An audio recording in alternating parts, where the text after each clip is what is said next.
السلام عليكم. اليوم جيت نشارك معكم هذا الدجاج بطريقه اللي بسيطه وماشي صعيبه. كندخلوهم للفران كيجيو لذاذ. طريقه عندي كوكوط اللي غنعمل فيها شويه الزيت، وغنضيف كذلك البصله والربيع والثومه محكوكه،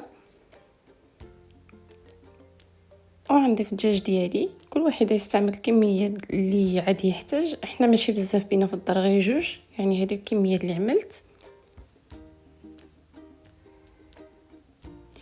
كنضيف سكنجبر، الابزار والخرقوم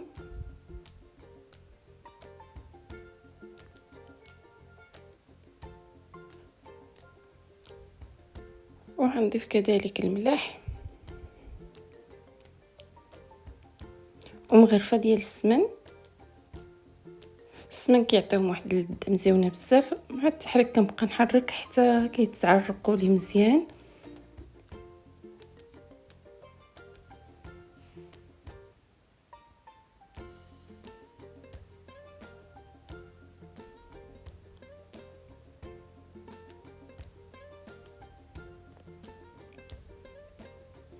من بعد ما تعرقوا مزيان عادي نمرق الماء، كل واحد على حسب الكوكوط ديالو. انا ما كنستعملش بزاف الماء لان الكوكوط عندي ما كتشربش بزاف.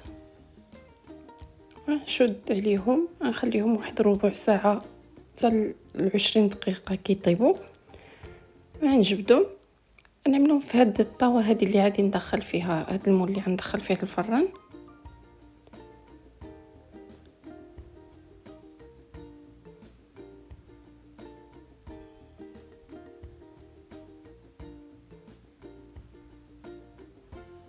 وديك المريقه غنزيد نعملها فوق البوطه تغلي شويه.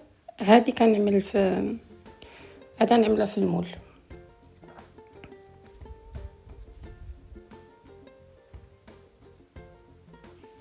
من بعد ما غلات لي المرق شويه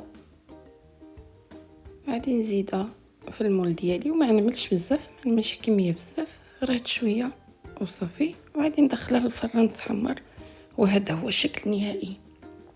كنتمنى يعجبكم الفيديو وما نكونش طولت عليكم.